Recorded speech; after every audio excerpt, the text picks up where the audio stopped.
Genevard. La parole est à Madame Marie-France Laureau pour une durée de 5 minutes.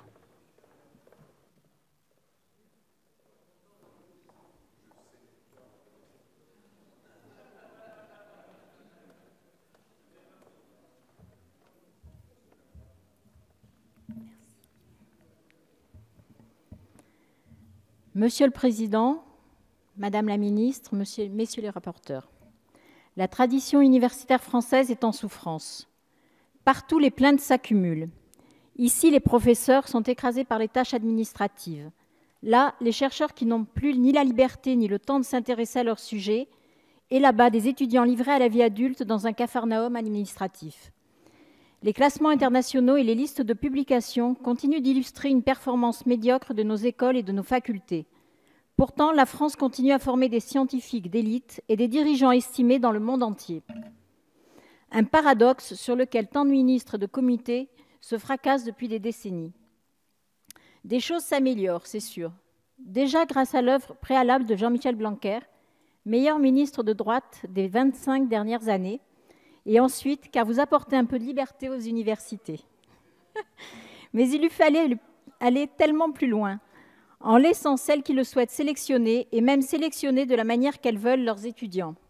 Il lui fallut accroître très largement l'autonomie financière des établissements afin qu'ils puissent gérer contrats, assistance administrative et activités selon une entière liberté. Il lui fallut arrêter avec la marotte des pourcentages maximum de bacheliers étrangers à l'académie d'affectation. C'est au contraire en laissant les universités décider par elles-mêmes de ce type de niveau qu'on pourra faire bénéficier à l'ensemble de notre territoire d'une offre universitaire diversifiée avec des singularités, des enracinements, voire même des affirmations identitaires. Il est tellement vrai que le bon sens préfère entendre parler corse à l'université de Corté plutôt que langue inclusive dans un amphi post-situationniste parisien. Il est également un sujet qui n'est pas abordé dans ce texte, mais qui constitue une lame de fond dans les injustices subies de nos étudiants à l'université.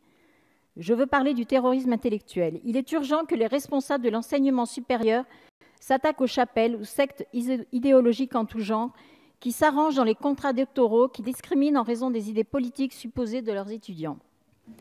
Il est urgent qu'en France, un oral d'école de commerce ne soit plus une récitation de catéchisme néolibéral et les sujets de maîtrise de philosophie des odes obligatoires à l'universalisme kantien. Tant que nous ne sortons pas notre système universitaire de cette véritable sclérose qui sape les idées, la créativité et les parcours, alors nous serons condamnés à régresser. Ce tabou de la politisation des parcours universitaires doit être levé avec force. À ce titre, je m'étonne que le Premier ministre n'ait pas daigné recevoir l'UNI, syndicat influent dans le monde universitaire. Peut-être ne voulait-il pas répondre à l'inquiétude que les étudiants partagent dans le communiqué dont je fais lecture. Il dénonce la création d'une nouvelle usine à gaz administrative pour collecter cette taxe dont les fonds transiteront par les Crous. Ces derniers seront en partie gérés par des associations étudiantes sans aucune garantie de transparence, ce qui fait courir un risque de clientélisme. Fin de citation. Mais notons les belles initiatives. L'article 5 est une avancée, mais il nous faudra demeurer attentifs au décret. Si la possibilité offerte aux étudiants de s'aguerrir à l'extérieur du cadre universitaire est une inclination intelligente, reste à voir comment les universités mettront en place des dispositifs. La suppression du régime spécial de sécurité sociale des étudiants sera aussi une évolution. Je crois que nous avons tous croisé de ces étudiants perdus dans les couloirs des administrations, cherchant à faire évoluer leur statut. Par ailleurs, les mutuelles étudiantes et leur coloration politique n'en finissaient pas d'idéologiser certaines aides. J'espère que nous éviterons cet écueil dans la contribution prévue à l'article 4.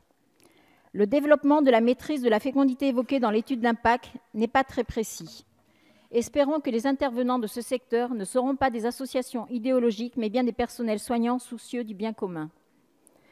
Une remarque d'ailleurs sur un des axes de développement de nos prochains travaux concernant le lien avec les familles.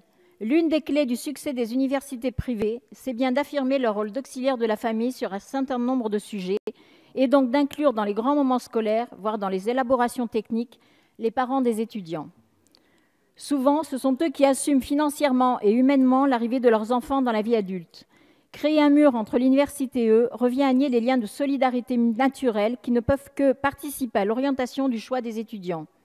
À n'en pas douter, les parents connaissent mieux leur progéniture que tous les docteurs en sciences de la pédagogie et autres experts. Je reconnais donc bien des améliorations présentes dans ce texte. Je regrette des atermoiements qui ne sont pas nécessaires et des lacunes qui sont si malheureuses. Il fallait réformer le bac, il fallait augmenter largement l'autonomie, il fallait casser les monopoles des mutuelles politisées. Ce n'est pas fait. Un mot cependant, si nous lions de nouveau le savoir à la liberté, nous retrouverons notre rang.